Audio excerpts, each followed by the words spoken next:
R&D sat at his desk, his mind reeling.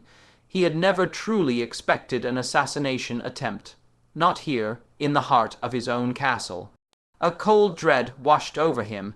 If Nightingale hadn't discovered the intruders in time, they would have slaughtered him in cold blood. Who had ordered the hit? Was it his third sister, or perhaps another of his siblings?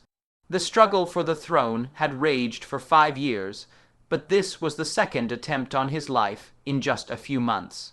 Seething with frustration, R&D slammed his fist onto the desk. The audacity was staggering. Could they not simply leave him to face the months of the demons in peace? The sound of footsteps echoed from the hallway. Carter, his chief knight, pushed the door open and stepped inside. "Your Highness," Carter began, "we have established the identities of the deceased. Of the 8 bodies, 7 were members of the original town patrol. The 8th remains unidentified. 2 others survived and are currently under the care of the Y. That is, they are being treated by Miss Pine.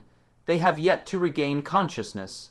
Furthermore, the entrance to the sewers is now under heavy guard." They were from the town patrol. R&D gritted his teeth. He had always known the men raised by the former lord were unreliable. At least 8 out of 10 harbored questionable loyalties. Keeping them out of the militia had clearly been the right move. "Good," R&D said, "and ensure they are heavily guarded. Do not give them the chance to commit suicide like the last one." "Like the last one?" Carter asked, puzzled. "It's nothing." R&D shook his head, trying to clear the fog. Nightingale's frantic wake-up call had left his thoughts in a jumble. "Regardless, I want to know everything about them. Who is their leader? Who was their contact? Who provided the funding? Investigate every lead." "Yes, Your Highness." Carter acknowledged the command but did not leave. Instead, he dropped to one knee. "The fact that assassins were able to infiltrate the castle is a gross dereliction of duty on my part. I ask that Your Highness punish me." "Enough of that. You weren't even in the castle at the time. This has nothing to do with you." "Well," Carter hesitated. "Can you tell me who it was that intercepted the assassins? From the state of the scene, it appears they were all cut down by a single person. They were completely defenseless." "You can tell just by looking," R&D asked, intrigued. Carter swallowed hard, his voice dropping to a low whisper. "If they had been evenly matched, the scene would have been chaotic. There would be wounds all over their bodies, but they were all killed in that cramped warehouse, and aside from the blood and corpses, the room was untouched. The goods stored there were barely nicked. Even the large crates of bacon didn't have a single sword mark on them. It suggests the killer didn't need to use any cover at all. It was as if they were simply taking a stroll through a clearing. With all due respect, Your Highness, the skill required for that is incredible." R&D nodded, understanding the logic behind Carter's assessment. When even a master fighter is surrounded, they usually face an impossible situation. Real combat wasn't like a stage play where enemies waited their turn to attack. A strike from a blind spot was usually fatal. To survive against a crowd, a fighter had to use the terrain to ensure they only faced one opponent at a time. But Nightingale was no ordinary fighter. "Regardless," R&D said, "focus on the mission I gave you first. As for our protector, their identity cannot be revealed yet. When the time is right, I will tell you everything." Even though he knew the chief knight was one of his most loyal and reliable subordinates, R&D still chose to keep Nightingale's presence a secret. Carter knew that Nana and Anna were witches, but Nightingale was different. She did not belong to them. She was only in Border Town because of Anna.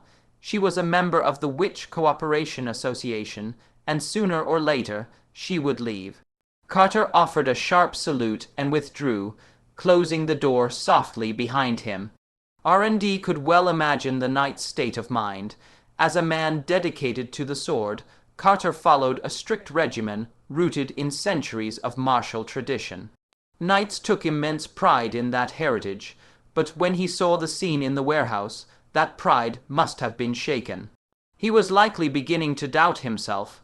If swordplay could be perfected to such a state, what was his heritage even worth? A soft voice materialized in the quiet room. I thought you might ask me to step out. Nightingale revealed herself. She was still perched on the corner of his desk with her legs crossed, appearing as if from thin air. R&D exhaled slowly. I considered it. How about this? Stay here, settle down and be my hidden blade. I'll pay you 2 gold royals a month, double what Anna receives. He leaned forward, pressing his case. You'd have a house with a garden, 2 days off a week, and paid leave every year, and of course a generous bonus for your services. To his surprise, Nightingale did not reject him outright. A small smile played on her lips, though she neither agreed nor disagreed. I cannot abandon my companions, she said simply, no matter what. That is for now, R&D countered. But when the winter is over, Border Town will begin to transform. How many people will cling to old prejudices then? The witches. You will no longer have to endure discrimination in the streets. No one will see you as a handmaiden of the devil.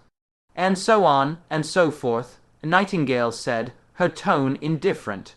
You are always making these grand promises. He decided to drop the matter. It was better to show than to tell. Such a profound shift in society could only happen gradually. R&D changed the subject. Nana was returned home safely, I hope. Yes, Nightingale confirmed, but the poor girl was terrified. R&D sighed. It was unavoidable. Nightingale had roused the girl in the dead of night, and the sight of the warehouse, the carnage, the blood, and the bodies, had been too much. Nightingale had quickly explained the situation before bringing her to the scene, but the little girl, whose experience was limited to healing chickens, had fainted the moment she saw the bloodied men. After she regained consciousness, she had set about healing the surviving patrolmen, her face streaked with tears the entire time. To keep Nana's family in the dark, Nightingale had also been responsible for spiriting her back home. By the time the situation was finally settled, the first hints of dawn were breaking over the horizon. What did your investigation turn up? R&D asked. Could you determine which of my dear siblings sent them? Nightingale shook her head. They were all members of your own patrol, with one exception, but that man carried no identification. With enough gold, anyone could have bought their loyalty. However, I don't believe your siblings are behind this. Why? Because it was incredibly unorganized, she explained. The team was plagued by infighting during the attempt, and they didn't even have the sense to commit suicide upon failure, leaving 2 witnesses alive. There was nothing professional about their performance. They were little more than street thugs. This isn't the style of your siblings. It reeks of a layman's plan. In truth, even if I hadn't been here, I doubt their attempt would have succeeded. Don't forget, she added, Anna was sleeping right downstairs. Nightingale reached for R&D's cup, seemingly unconcerned by the intimacy of sharing the same vessel. Regardless, she said, your knight was desperate for the truth of what happened in those tunnels, and I suspect he'll have it soon enough. A small smile played on her lips. Compared to your sister's subordinates, that lot was far less professional. Had I not intervened when I did, the survivor would likely still be on his knees, begging for his life. R&D considered her words. The seriously injured patrolman she mentioned, he was the one R&D had summoned not long ago. Truly, Nightingale tilted her head. I think you'll find he deserves a reward.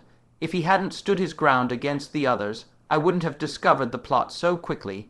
They might have even managed to slip into the castle basement. She paused, though his motives remain a mystery.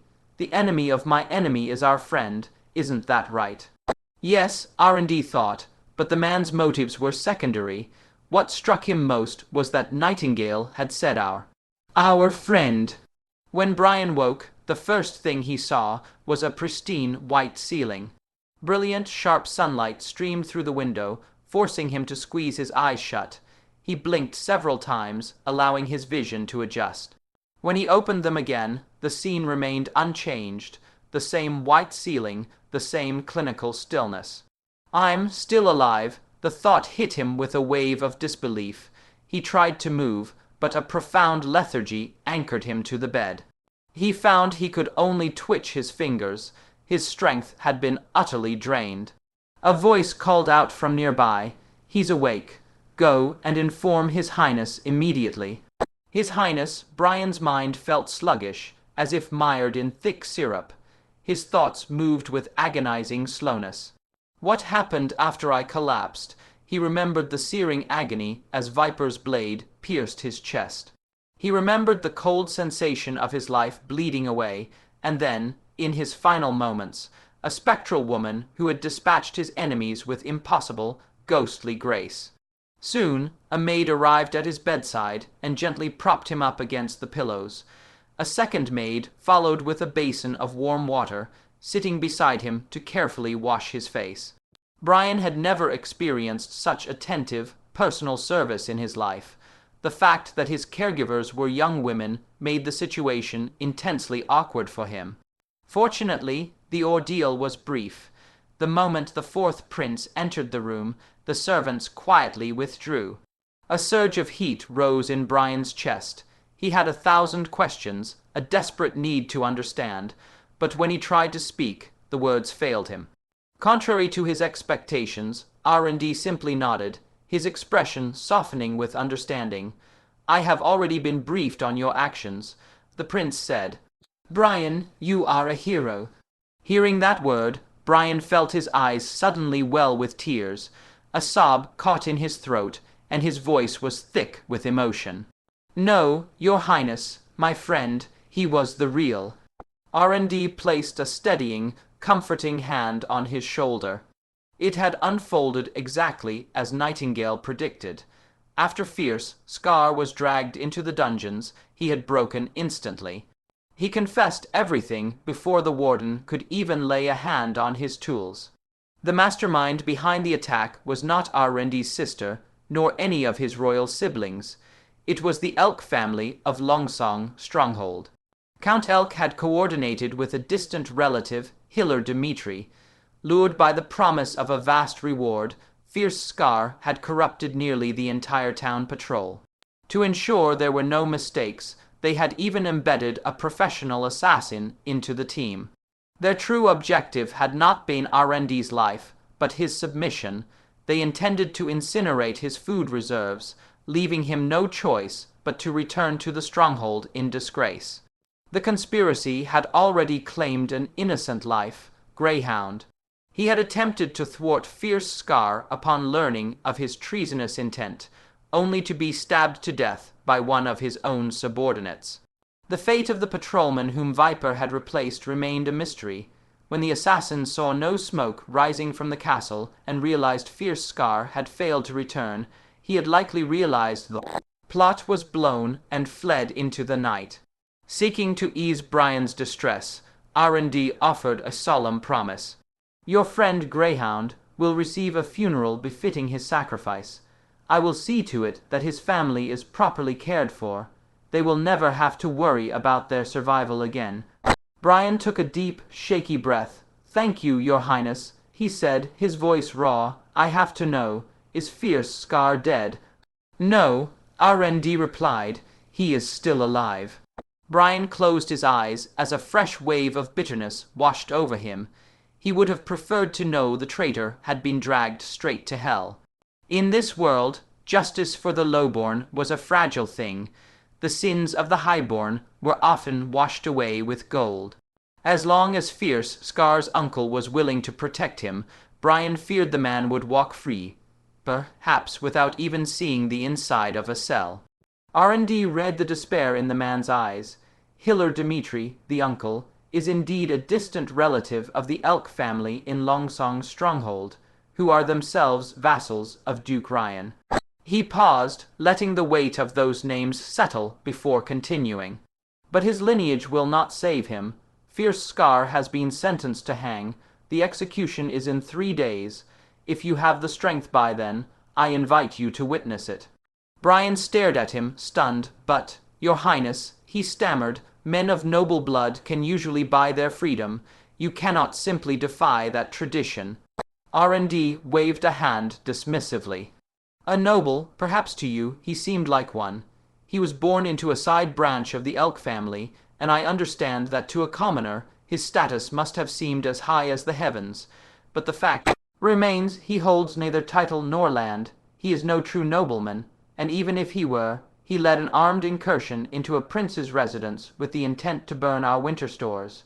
He was willing to let 2,000 people in border towns starve. Such crimes are beyond redemption. R&D had felt a flicker of hesitation when he ordered the death of the night tire, but Fierce Scar was different. Had the man succeeded, every plan R&D had built for Border Town would have turned to ash. To R&D, sabotaging the survival of an entire community was far more loathsome than a direct attempt on his own life. He gave little thought to how Longsong's stronghold might react. Since they had already resorted to underhanded tactics to entrap him, he saw no reason to offer them any concessions. This incident had taught R&D a grim lesson. The political landscape of this world was far bloodier than the one he had left behind. In his old life, competition stayed under the table. Here, they simply flipped the table over and reached for their daggers. "Rest well," R&D said, his tone softening. "You have lost a great deal of blood, so you are to remain in the castle for now. I have already arranged for others to take over the patrol's duties. Once the months of the demons have passed, I will hold a ceremony for your investiture." At the mention of the ceremony, Brian looked at the prince in utter disbelief. "Your Highness, you mean?" "Yes," R&D replied with a faint smile. "You shall be one of my knights, Master Brian." Vaynor drove his pike into the wooden dummy. All along the line, his teammates did the same, their wooden poles striking with rhythmic force from nearly identical angles. The sound was a steady, percussive thudding that echoed against the stone ramparts. This was his 100th strike. His arms were numb, a deep, tingling ache having settled into the very marrow of his bones. He had doubted he would survive the training since his 50th thrust, yet somehow he endured. After a week of relentless conditioning, obedience had become a physical reflex. In truth, he was more surprised than anyone that he could still keep going.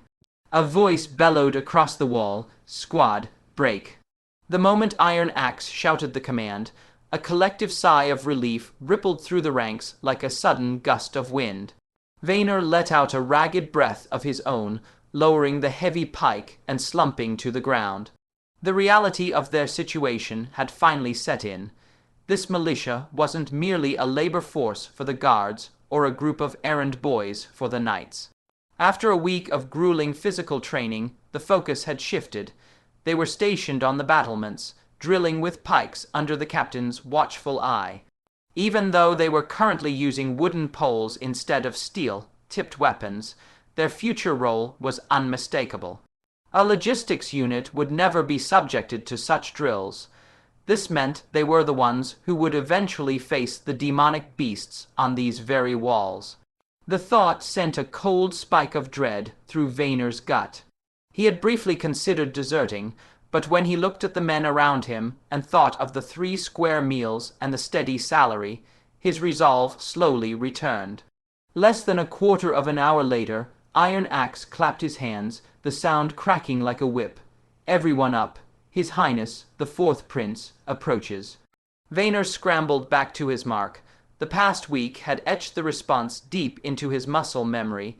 His body moved almost subconsciously.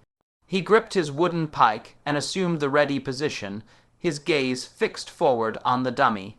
The prince and his retinue were walking along the wall behind them. From the corner of his eye, Vaynor saw the prince slow his pace as he drew near. R&D suppressed a silent sigh. The old adages were true. A late night spoiled the morning, and an early start ruined the day. He had only just finished managing the fallout from the castle raid when he was reminded of the militia inspection. He felt a wave of self-pity.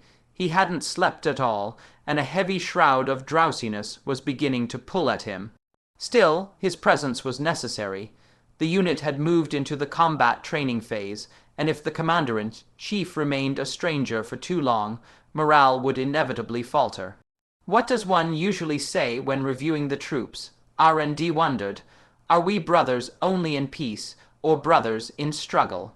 No, if he shouted a slogan like that, and was met with blank stares, the silence would be agonizing. It was better to pull someone aside for a brief chat to build a little rapport and earn some goodwill. Deciding on this more personal approach, he stepped forward and clapped a sturdy looking young man on the shoulder. Is the training too grueling? R&D asked. Are you holding up? Are 3 meals a day enough to keep you satisfied? Based on his memories of televised troop visits, R&D expected the man to snap to attention and bark an enthusiastic, "No, sir. Very good, sir." The reaction he got was entirely different. The man pivoted toward him and dropped instantly to one knee, catching R&D completely off guard. Vaynor felt as though he had been touched by grace. His Royal Highness had actually shown concern for him, cordially asking if the training was taking its toll. In his experience, members of the royal family, and even ordinary nobles, rarely deigned to speak a single word to a common soldier. Instinctively, he offered a knight's salute to honor the prince.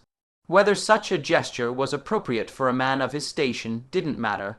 He was consumed by a single thought. After this, when he returned to the streets, he would be a man transformed. His mind remained a muddle even after the prince told him to rise. He could barely recall what he had stammered in response. Finally, His Royal Highness addressed the entire unit, announcing that if anyone had comments or suggestions regarding the training, they should step forward. The opportunity jolted Vayner's mind into clarity. This was his chance.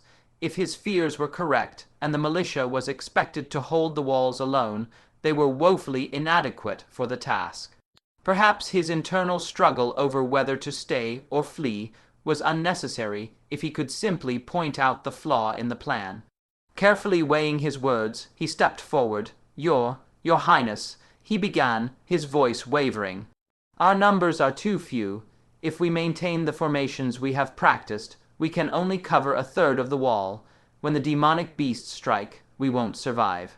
Vaynor knew that even if the prince began recruiting more men immediately, there wouldn't be enough time to train them. Moreover, the cost of arming a larger force would be staggering. Equipping the 100 men they already had was clearly a strain.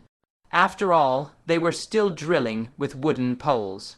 If His Royal Highness recognized this, perhaps he would hire mercenaries from other towns to serve as the main defense.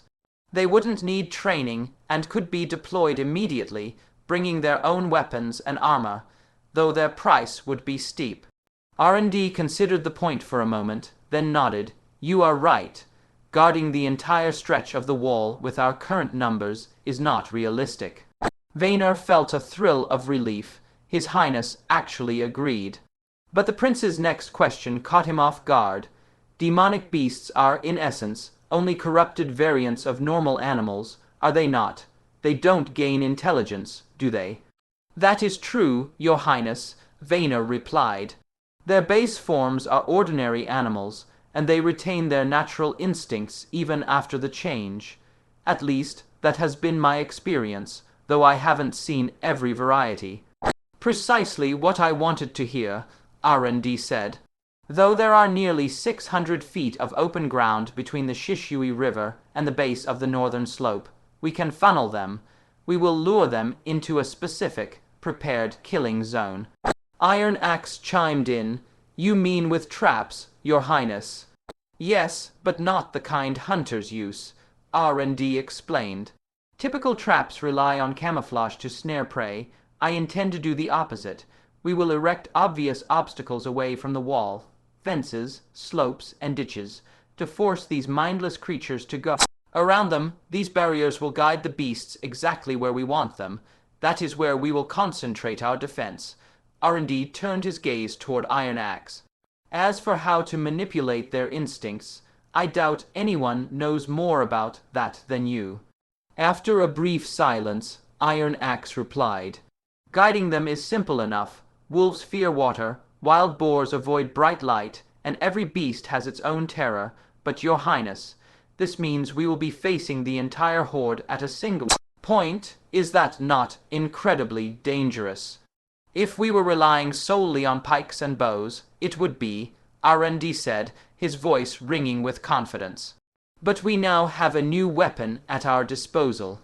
As the prince prepared to depart, he approached Vaynor once more. You have a keen eye for observation, R&D said. Tell me, what is your name?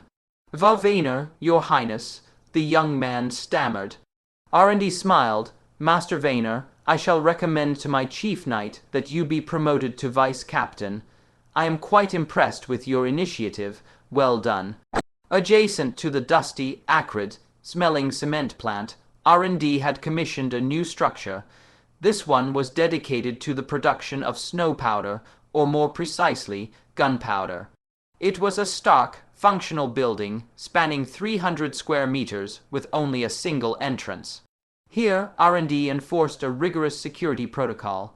2 knights stood guard at all times, and every individual was required to register and submit to a thorough search for fire, starting tools such as flint or steel. Naked flames were strictly forbidden. All labor took place during the day, illuminated only by the natural light streaming through the open doorway. To prevent even Nightingale from infiltrating unseen, a heavy cotton curtain hung over the entrance, providing a physical obstruction to her magical concealment. Carter was summoned to inspect the new invention. He stepped into the dim, dusty room, his eyes adjusting as R&D pointed to a small mound of fine black powder. Carter took a pinch, rubbing the grit between his fingers before bringing it to his nose. This is the new weapon you spoke of? He asked skeptically. It doesn't smell like snow powder. While a commoner like Iron Axe might not know the difference, Carter had attended enough royal ceremonies to recognize the scent and texture of the alchemic workshop's finest creations. The recipe was a state secret, but Carter knew the prince could likely acquire it if he truly desired. It is snow powder of a sort, R&D explained. Consider it a refinement. I call it gunpowder. Gunpowder was ideal for mass production. It required no exotic ingredients, only charcoal, sulfur, and saltpeter mixed at a precise ratio of 1:1:7:5. It was a potent substance that could be manufactured without significant technical hurdles. In this era, the alchemist's version was mixed at a ratio closer to 3:1:1, often cluttered with useless additives like mercury, butter, or honey. The result was a slow, burning compound that released far too little gas for R&D's purposes. He estimated that, left to their own devices, the alchemists were at least 30 years away from stumbling upon the correct formula. In the history of R&D's former world, gunpowder had been invented long before the first firearm. For a long time, the chemistry and the metallurgy simply hadn't evolved in tandem. However, R&D knew that one did not need a rifle to make use of the powder. The substance itself was a formidable weapon. To streamline production, R&D had integrated the gunpowder plant into the northern mining district, allowing for centralized security. The construction of the Brickhand wood facility had been swift, finished without distracting from the work on the city walls. The vast quantities of saltpeter purchased from Willowtown were stored in a nearby warehouse. To safeguard the secret, R&D employed a strict division of labor.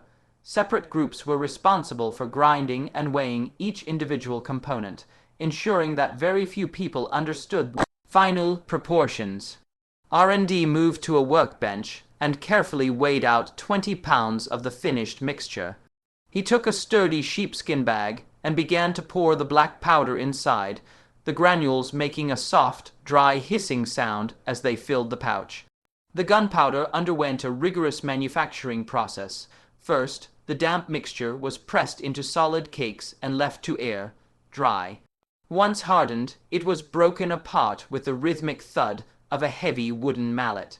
The resulting fragments were passed through a series of fine mesh screens, filtered repeatedly until every grain was of a uniform size to ensure optimal combustion.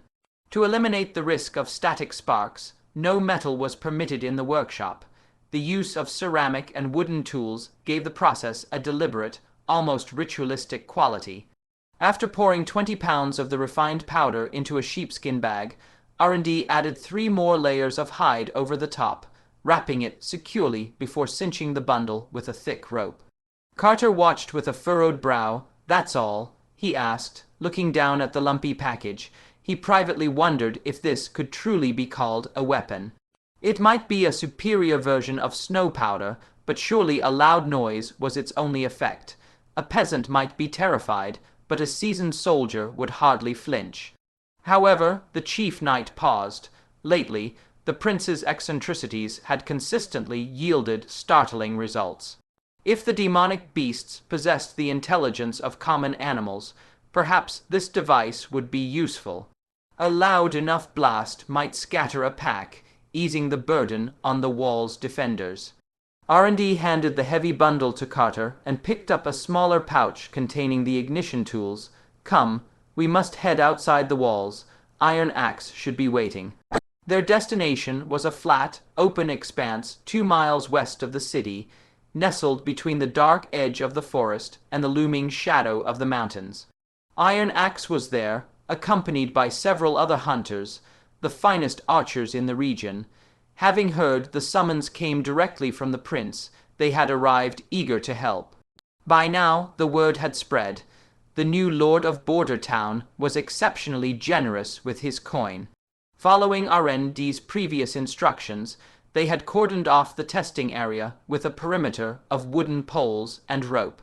Back toward the city, knights had been posted to ensure no one accidentally approached the site. R&D performed a final check. "Do you have the animals?"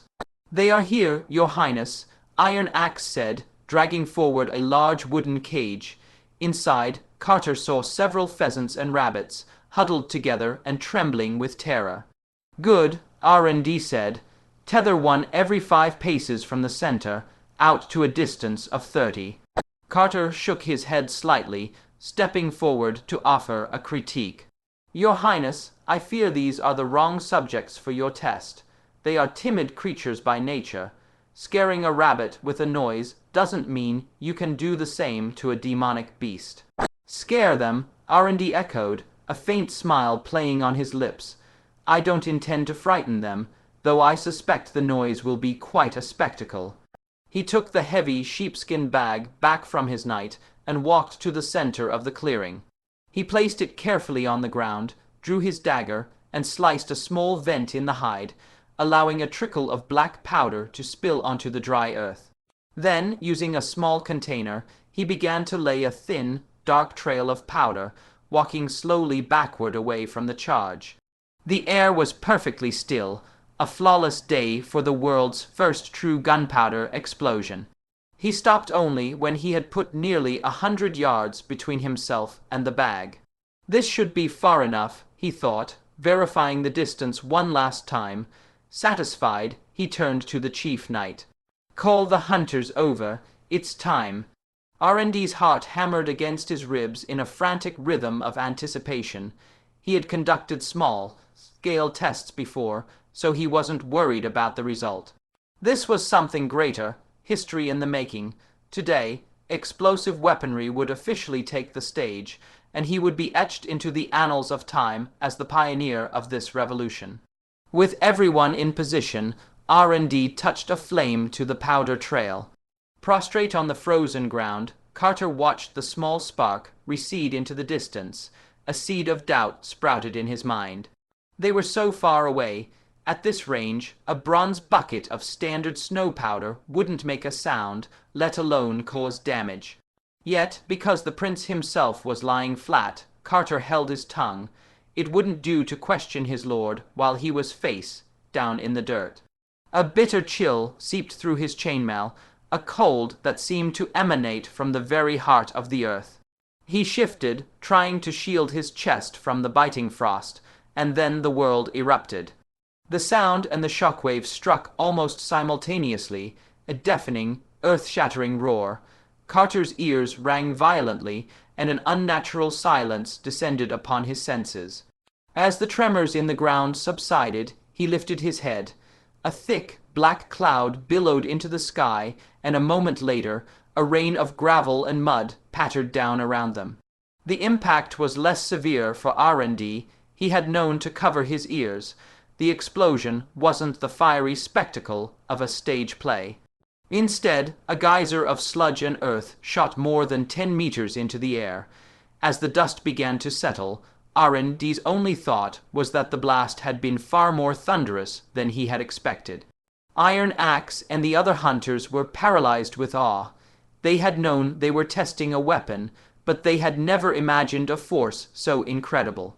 It was as if the sky itself had unleashed a divine punishment, a peal of man, made thunder and lightning. R&D rose to his feet and led the group toward the center of the blast. A crater, half a yard deep, had been gouged into the earth. The rabbit that had been closest to the explosion had simply vanished, leaving behind nothing but the splintered remains of the wooden stake to which it had been tethered. He moved from one animal to the next, assessing the carnage. The pheasants, at 10 and 15 paces, were motionless. There was no visible trauma, but R&D knew the internal pressure of the shockwave had been enough to kill them instantly. The lone survivor was a gray rabbit 30 paces away. Its delicate eardrums had been ruptured, and a trickle of blood flowed from its ears. As they approached, the creature didn't even struggle. The sheer force of the blast seemed to have stolen its very spirit. Carter swallowed hard, the ringing in his ears slowly fading as his hearing returned. He finally understood what the prince had meant when he said he didn't intend to scare the monsters. This wasn't merely modified snow powder. If this was the result, the alchemic workshop would soon hold more power than the astrologers could ever dream of. The way Iron Axe looked at the prince had been completely transformed, Your Highness. He whispered, if the militia had weapons like this, I don't think Border Town would ever need to fear the demonic beasts again. Can this be mass-produced? R&D considered the question for a moment. Probably not, he replied. Before the months of the demons begin, I expect we will only be able to produce 20 or 30. The primary ingredient is saltpeter, and current production methods are primitive. It requires processing human and animal waste combined with lime to painstakingly extract potassium nitrate crystals.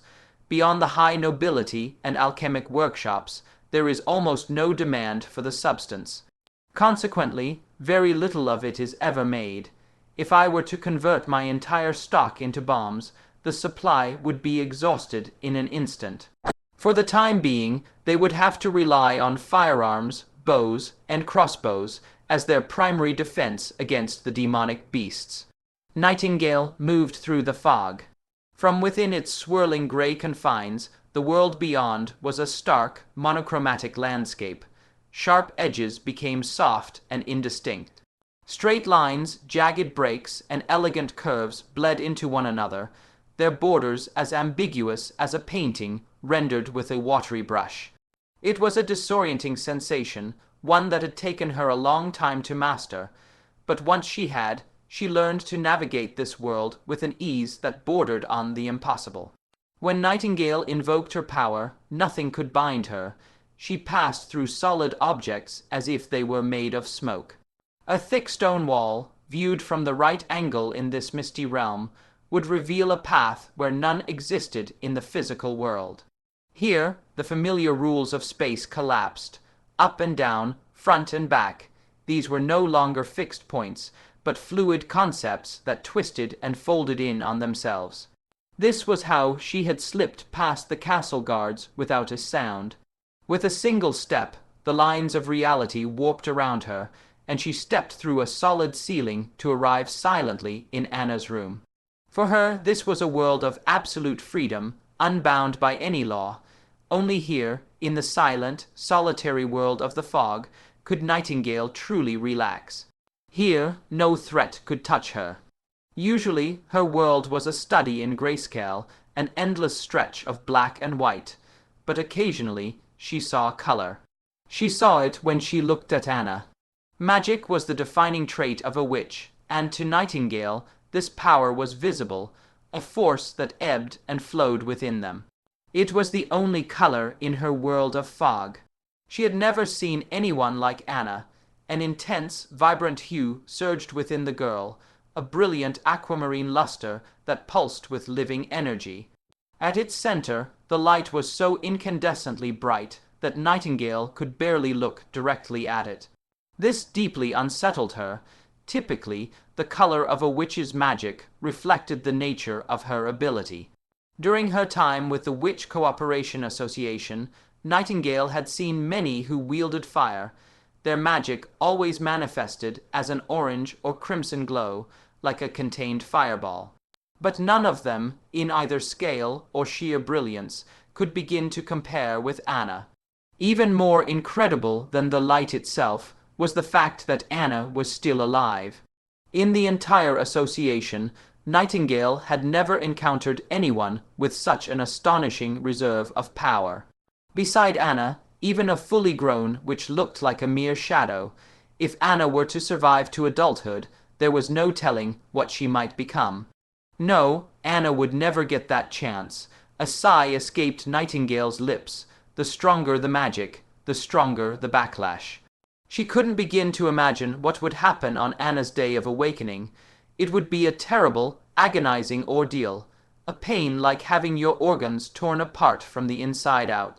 A pain so relentless it refused the mercy of unconsciousness, holding on until you finally surrendered to death.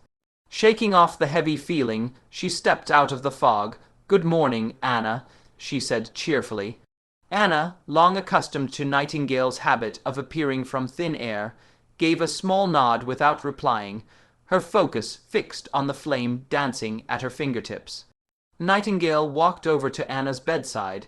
She had watched this practice routine many times, right from the beginning. Back in the garden shed, Anna would so often set her clothes ablaze that she kept a spare set in a bucket nearby. Now she could make the flame dance and weave with incredible skill. R&D no longer supervised her. He had torn down the old shed and replaced it with a sunny spot for his afternoon tea. Still, on the prince's orders, Anna practiced for 1 to 2 hours every day, though she now did so in the comfort of her own room. "I brought fish cakes," Nightingale said, pulling a cloth-wrapped bundle from her bosom. "Want to share?" She unwrapped the cloth, releasing a savory aroma that filled the small space and broke a cake in two. The aroma of food earned her a nod from Anna. Nightingale laughed. "Go wash your hands before you eat." At least Anna didn't seem to dislike her. It would be a lonely job otherwise, talking only to herself. She knew Anna was concerned for Nana, but rarely showed it. In fact, unless she was with R&D, the girl hardly spoke at all. R&D, in contrast, talked far too much. He always had something to say, especially about rules. Rules for eating a meal: wash your hands, don't eat too quickly. If it falls on the ground, leave it. On and on he would go, a long lecture for every little thing. At first, Nightingale had bristled at his fussiness, but it was his castle and his food. He was the master and she, the guest. So she had reluctantly started to listen, and now she was getting used to it. She didn't know why, but sometimes when she, Anna, Nana, R&D, and Carter were all jostling for a place in line to wash their hands, she felt an inexplicable flicker of amusement.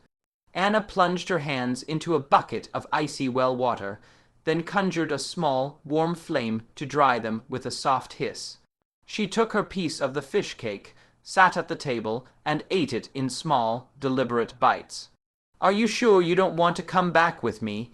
Nightingale asked, one last attempt. "You'll have so many sisters there. They'll take good care of you. Here, you're stuck inside the castle grounds. Aren't you bored? They call them the Impassable Mountains, but we have more than enough to survive. We're all one big family, brought together for the same reason. With magic as strong as yours, they'd welcome you with open arms this winter. I'm afraid this winter will be your worst." Her voice trailed off. Perhaps it was already too late. Even if they returned to the camp, A witch with magic as powerful as Anna's had almost no chance of surviving her coming of age. The only thing Nightingale could do now was stay by her side when the end came. "How was your life as a child?" Anna asked, her voice quiet, "before you joined the Witch Cooperation Association?" Nightingale was startled. Anna so rarely asked questions. She hesitated. I used to live in a big city in the eastern part of the kingdom, not far from the capital, actually." Anna's gaze was steady. "Did you have a happy life?" Happy? Nightingale scoffed softly. No, she didn't want to recall that life, a life of depending on others, of being despised and mocked. When they discovered she was a witch, her life became worse than a stray dog's. They put a chain around her neck and forced her to work for them. Shaking her head at the memory, Nightingale whispered, "Why are you asking this?" "I lived in the old town," Anna said, her own story tumbling out. "My father sold me to the church for 25 gold royals, but since His Highness let me out of prison, I've been living a very happy life here." "But you can't leave the castle," Nightingale countered gently, "and besides Roland Wimbledon, everyone out there still hates witches." "That isn't important to me," Anna replied, "and he said he's going to change all that, can't he?" "That will be difficult," Nightingale thought. "As long as the church stands, they will always paint witches as evil." Anna didn't answer right away. She was silent for so long that Nightingale thought the conversation was over. Then she suddenly asked, "Where was your life better? With the Witch Cooperation Association, or here with us?" The question caught Nightingale completely off guard. She stammered, What did you say?" "Well, of course." The answer should have been the Witch Cooperation Association. The truth was, she wasn't really interested in the quest for the Holy Mountain. She was interested in being with her friends, her sisters. As for Border Town, if she hadn't heard that a witch was in danger, she never would have come. The answer should have been obvious, so why couldn't she say it? Then Anna smiled, a rare sight. Her eyes lit up, shining like a lake reflecting the morning sun. Inexplicably, a sense of peace settled over Nightingale, a peace she usually only found within the grey comfort of her fog. Anna said, "I heard Roland saying that the Witch Cooperation Association is looking for the Holy Mountain, a safe home for all of you, but I think I've already found mine." This castle, this was her Holy Mountain. Nightingale realized it in that instant. Anna might not live for much longer, but her soul had already found the home that all the other witches were still searching for. The moment was broken by frantic footsteps pounding down the hallway. Nightingale's head snapped up. It was Nonna, and she was panicking. The door burst open, and Nonna Pine stumbled in. Tears streamed down her face as she threw herself into Anna's arms. She sobbed, "What should I do, Sister Anna? My father, he found out, he knows I'm a witch."